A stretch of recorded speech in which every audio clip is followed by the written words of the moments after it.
தமிழகத்தில் மின்னணு வாக்குப்பதிவு இயந்திரங்கள் வைக்கப்பட்டுள்ள பாதுகாப்பு அறைகளை தினமும் இருமுறை ஆய்வு செய்ய தேர்தல் நடத்தும் அலுவலர்களுக்கு இந்திய தேர்தல் ஆணையம் உத்தரவிட்டுள்ளது. தமிழகத்தில் வாக்குப்பதிவு நடைபெற்ற 44,376 வாக்குச்சாவடிகளில் எங்கும் மறு வாக்குப்பதிவு தேவையில்லை என தெரிவிக்கப்பட்டுள்ளது. இவிஎம் மற்றும் விவிபேட் இயந்திரங்கள் வேட்பாளர்கள் முன்னிலையில் ஸ்ட்ராங் ரூம்களில் சீலிட்டு பாதுகாக்கப்பட்டு வருகின்றன. இரட்டை பூட்டு முறை, 24 மணி நேர பாதுகாப்பு மற்றும் சிசிடிவி கண்காணிப்பு உள்ளிட்ட பல அடுக்கு பாதுகாப்பு ஏற்பாடுகள் செய்யப்பட்டுள்ளன. வேட்பாளரின் பிரதிநிதிகளும் பாதுகாப்பு அறைகளை தொடர்ந்து கண்காணிக்க அனுமதி வழங்கப்பட்டுள்ளது.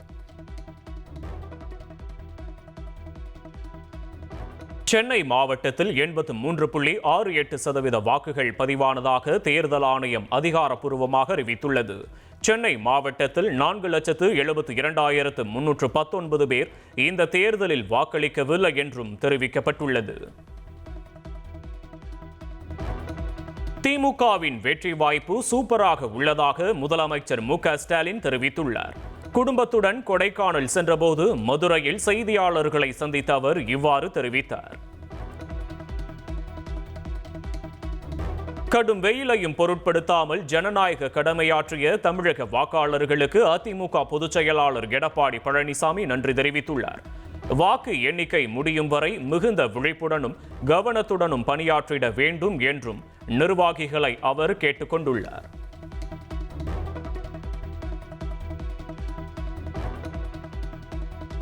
தமிழக சட்டமன்ற தேர்தலில் வாக்கு சதவீதம் பெரிய மாற்றம் எதுவும் இல்லை என்று விடுதலை சிறுத்தைகள் கட்சித் தலைவர் தொல் திருமாவளவன் தெரிவித்துள்ளார். சென்னை விமான நிலையத்தில் செய்தியாளர்களை சந்தித்த அவர் தொங்கு சட்டமன்றம் அமையும் என்று தெரிவித்தது ஏன் என்ற கேள்விக்கு தான் தொங்கு சட்டமன்றம் பற்றி கூறவில்லை என்றும் தனது கருத்து தவறாக பரப்பப்பட்டதாகவும் தேர்தலுக்கு பின் விஜய் பெறும் வாக்கு சதவீதம்தான் அரசியல் நிலையை தீர்மானிக்கும் என்று தெரிவித்ததாகவும் விளக்கமளித்தார். நான் அப்படி சொல்லலை, அது யூகங்களால் அப்படி பலரும் பரப்பினார்கள். தேர்தலுக்கு பிறகு அரசியல் சூழல் மாறும் என்று நான் சொல்லியிருந்தேன். தேர்தல் முடிவுகளுக்கு பிறகு விஜய் வாங்குகிற வாக்கு சதவீதத்தை பொறுத்து தமிழ்நாட்டு அரசியல் சூழல் மாறும் என்கிற பொருளில் சொல்லியிருந்தேன். அவ்வளவுதான். தேர்தல் முடிவு வரட்டும்.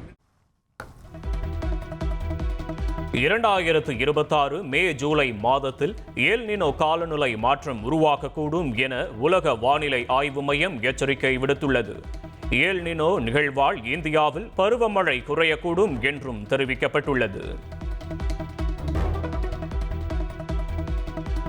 தமிழகத்தின் உள் மாவட்டங்களில் வெப்பநிலை 2 முதல் 3 டிகிரி செல்சியஸ் வரை உயர வாய்ப்புள்ளதாக சென்னை வானிலை ஆய்வு மையம் கூறியுள்ளது.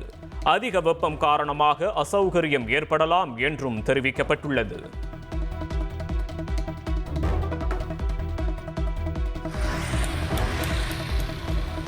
கோடை காலம் தொடங்கியுள்ள நிலையில் சென்னைக்கு குடிநீர் தரும் முக்கிய ஏரிகளில் ஒன்றான புழல் ஏரியில் நீர்மட்டம் மெல்ல மெல்ல குறைந்து வருகிறது. ஏரியின் மொத்த கொள்ளளவு 3300 மில்லியன் கன அடி. இந்நிலையில் தற்போது ஏரியில் நீர் இருப்பு 2063 மில்லியன் கன அடியாக உள்ளது. சென்னை மக்களின் குடிநீர் தேவைக்காக ஒரு நாளைக்கு 180 மில்லியன் கன அடி நீர் எடுக்கப்படுகிறது. இதனால் வரத்து இல்லாத நிலையில் ஏரியின் நீர்மட்டம் தொடர்ந்து குறைந்து வருகிறது.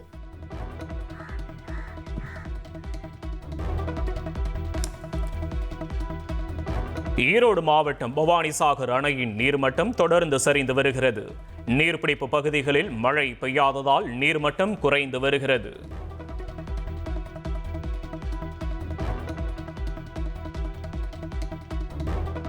காவிரி நீர் மேலாண்மை ஆணையத்தின் 50வது கூட்டம் டெல்லியில் வரும் 29ஆம் தேதி கூடுகிறது. தமிழகத்திற்கு வழங்க வேண்டிய நீர் குறித்து முக்கிய முடிவு எடுக்கப்பட உள்ளது.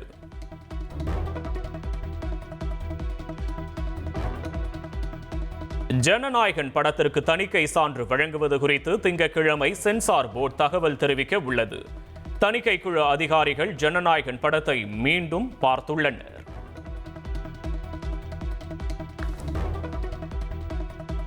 கோடை வெயில் காரணமாக கோயம்பேடு சந்தைக்கு 50% வரை வரத்து குறைந்துள்ளதால் காய்கறிகளின் விலை கணிசமாக உயர்ந்துள்ளது.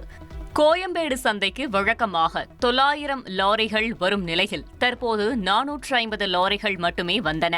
வரத்து குறைவால் அனைத்து காய்கறிகளும் கிலோவிற்கு 5 ரூபாய் முதல் 10 ரூபாய் வரை அதிகரித்துள்ளன. இதனால் தக்காளி 30 ரூபாயில் இருந்து 50 ரூபாயாகவும், பீன்ஸ் 70 ரூபாயில் இருந்து 100 ரூபாயாகவும் விலை உயர்ந்துள்ளது. வெங்காயம் 40 ரூபாய்க்கும், அவரைக்காய் 50 ரூபாய்க்கும், முருங்கைக்காய் 60 ரூபாய்க்கும், வெண்டைக்காய் 50 ரூபாய்க்கும், பீட்ரூட் 40 ரூபாய்க்கும், கத்தரிக்காய் 40 ரூபாய்க்கும், கேரட் 40 ரூபாய்க்கும் விற்பனை செய்யப்படுகிறது.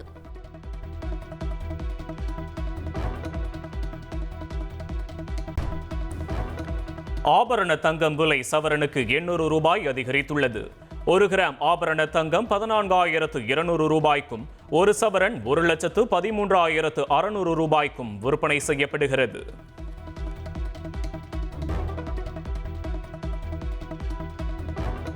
சிபிஎஸ்இ 10ஆம் வகுப்பு 2ஆம் கட்ட பொதுத் தேர்வு மே 15ஆம் தேதி தொடங்கி 21ஆம் தேதி வரை நடைபெற உள்ளது.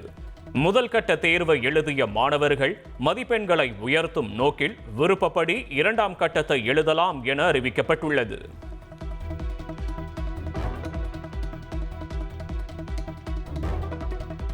நாடு முழுவதும் மே 3ஆம் தேதி நடைபெறவுள்ள நீட் தேர்வுக்கான ஹால் டிக்கெட் நாளை வெளியிடப்படுகிறது.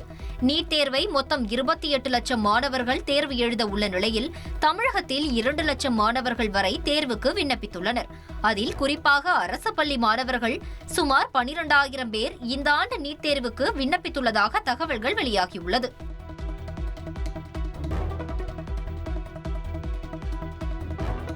சென்னையில் எல்பிஜி கேஸ் தட்டுப்பாடு காரணமாக ஆட்டோ ஓட்டுநர்கள் பல மணி நேரம் நீண்ட வரிசையில் காத்திருந்து கேஸ் நிரப்பும் நிலை ஏற்பட்டுள்ளது. சில இடங்களில் 2 கிலோமீட்டர் தூரம் வரை வரிசையில் நின்று 3 மணி நேரம் காத்திருக்க வேண்டியுள்ளதாக ஆட்டோ ஓட்டுநர்கள் வேதனை தெரிவித்துள்ளனர். பச்சை முட்டையிலிருந்து தயாரிக்கப்படும் மயோனைஸுக்கு விதிக்கப்பட்ட தடையை மேலும் ஓராண்டு நீட்டித்து தமிழக அரசு உத்தரவிட்டுள்ளது. முட்டையின் வெள்ளை கருவுடன் வெஜிடபிள் ஆயில், வினிகர் சேர்த்து மயோனைஸ் தயாரிக்கப்படுகிறது. சைவ மற்றும் அசைவ உணவோடு தொட்டு சாப்பிடுவதற்கு மயோனைஸ் அதிக அளவில் பயன்படுத்தப்படுகிறது. ஆனால் சால்மோனெல்லா டைபீரியம், சால்மோனெல்லா என்டிடிஸ், எஸ்கெர்சியா கோலி மற்றும் லிஸ்ட்ரியா மோனோசைட்டோஜென்ஸ் போன்ற தீங்கு விளைவிக்கும் பாக்டீரியாக்களால் மனித உடல் மாசுபடுவதாகவும், இதனால் முட்டைகளால் செய்யப்பட்ட மயோனைஸ் உணவு மூலம் பரவும் நோய்கள் அதிக ஆபத்தை ஏற்படுத்துவதாக எழுந்த குற்றச்சாட்டை தொடர்ந்து கடந்த ஆண்டு ஏப்ரல் மாதம் மயோனைஸுக்கு தடை விதித்து தமிழக அரசு உத்தரவிட்டது. தற்போது இந்த தடை 2027ஆம் ஆண்டு ஏப்ரல் மாதம் வரை நீட்டிக்கப்படுவதாக தமிழக அரசு அறிவித்துள்ளது.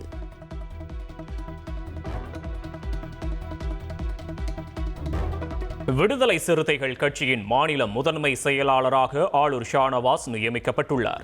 மாநில பொருளாளராக எஸ் பாலாஜியை திருமாவளவன் நியமித்துள்ளார்.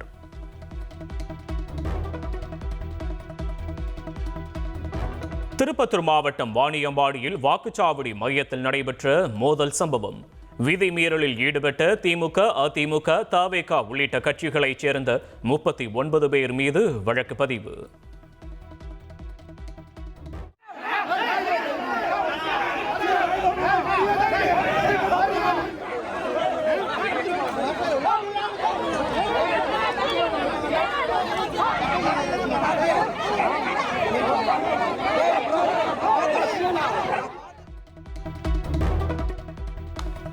தேனி மாவட்டம் கம்பம் அருகே பட்டாசாலையில் பயங்கர வெடிவிபத்து ஏற்பட்டுள்ளது.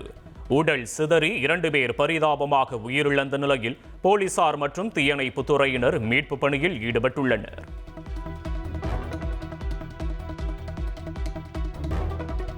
தஞ்சையில் கடந்த ஆண்டு நடுரோட்டில் ஆசிரியை காவ்யா வெட்டி கொல்லப்பட்ட சம்பவம்.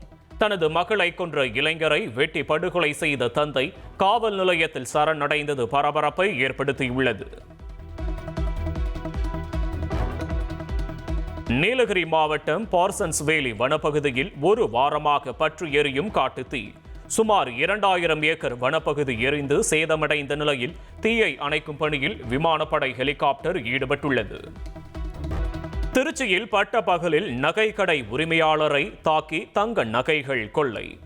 1 கிலோ தங்க கட்டிகளை கொள்ளையடிக்கப்பட்ட நிலையில் போலீசார் தீவிர விசாரணை. தென்காசியில் கள் இறக்கியதாக கூறி விவசாயி மீது துப்பாக்கிச்சூடு நடத்திய விவகாரம். சிபிஐ விசாரிக்க கோரி வழக்கு தொடரப்பட்ட நிலையில் வழக்கு நிலுவையில் உள்ளவரை தென்காசி போலீசார் விசாரிக்க தடை விதிக்கப்பட்டுள்ளது. பிரசித்தி பெற்ற மதுரை அழகர் கோவில் சித்திரை திருவிழாவை முன்னிட்டு கோவிலில் பாதுகாப்பு மற்றும் முன்னேற்பாடுகள் குறித்து மாவட்ட ஆட்சியர் பிரவீன்குமார் தலைமையில் அதிகாரிகள் ஆய்வு மேற்கொண்டனர். வரும் 27ஆம் தேதி தொடங்கி மே 6ஆம் தேதி வரை திருவிழா நடைபெற உள்ள நிலையில் பக்தர்கள் பாதுகாப்பு, போக்குவரத்து ஒழுங்கு, கூட்ட நெரிசல் கட்டுப்பாடு மற்றும் அடிப்படை வசதிகள் குறித்து விரிவாக பரிசீலிக்கப்பட்டது. மேலும் விழா நாட்களில் எந்தவித தடங்களும் ஏற்படாதவாறு பாதுகாப்பு நடவடிக்கைகளை பலப்படுத்த அதிகாரிகளுக்கு ஆட்சியர் அறிவுறுத்தியுள்ளார்.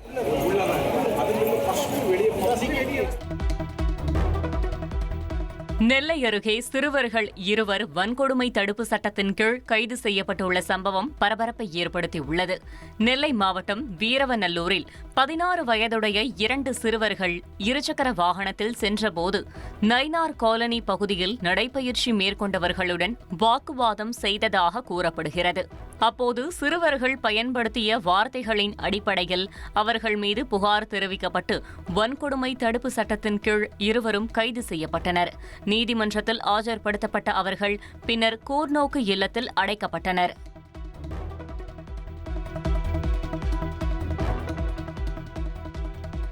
கோடை வெயிலின் தாக்கத்திலிருந்து தப்பிக்க கொடைக்கானலுக்கு சுற்றுலா பயணிகள் படையெடுத்து வருகின்றனர். மலைச்சாலையில் சுமார் 5 கிலோமீட்டர் தூரத்திற்கு வாகனங்கள் அணிவகுத்து நிற்பதால் போக்குவரத்து நெரிசல் ஏற்பட்டுள்ளது.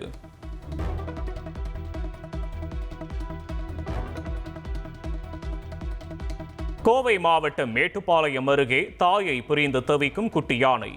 யானையின் நடமாட்டத்தை தொடர்ந்து கண்காணிக்கும் வனத்துறை அதிகாரிகள் தாயோடு சேர்க்க தீவிர முயற்சி. மேற்கு வங்கத்தில் நடுநிலை தவறியதாக 5 காவல்துறை அதிகாரிகளை சஸ்பெண்ட் செய்து தேர்தல் ஆணையம் உத்தரவிட்டுள்ளது. கூடுதல் எஸ்பி, எஸ்டிபி உள்ளிட்ட 5 அதிகாரிகள் மீது துறை ரீதியான விசாரணை நடத்தப்பட உள்ளது. தெலங்கானா முன்னாள் முதல்வர் சந்திரசேகர் ராவின் மகள் கவிதா புதிய கட்சியை தொடங்கியுள்ளார். தெலுங்கானா ராஷ்டிரிய சேனா என கட்சிக்கு பெயர் சூட்டப்பட்டுள்ளது.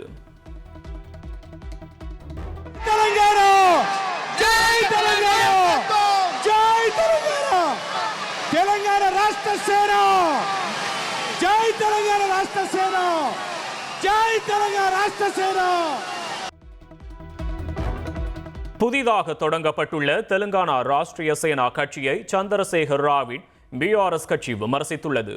ஒரிஜினல் எப்போதும் ஒரிஜினல் தான் என்று குறிப்பிட்டு சமூக வலைதளங்களில் மீம் பதிவிட்டுள்ளது.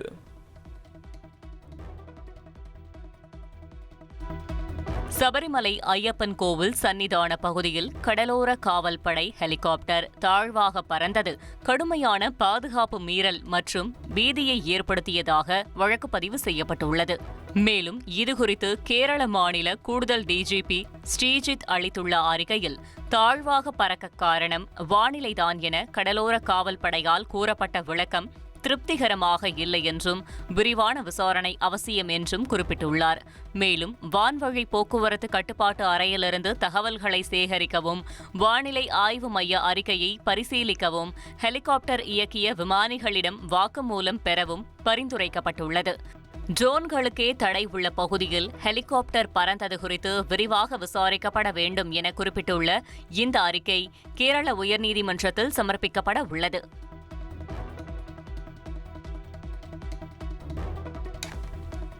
திருப்பதி ஏழுமலையான் கோவிலில் பக்தர்கள் கூட்டம் அலை மோதுகிறது. 12 முதல் 24 மணி நேரம் காத்திருந்து பக்தர்கள் சுவாமி தரிசனம் செய்து வருகின்றனர்.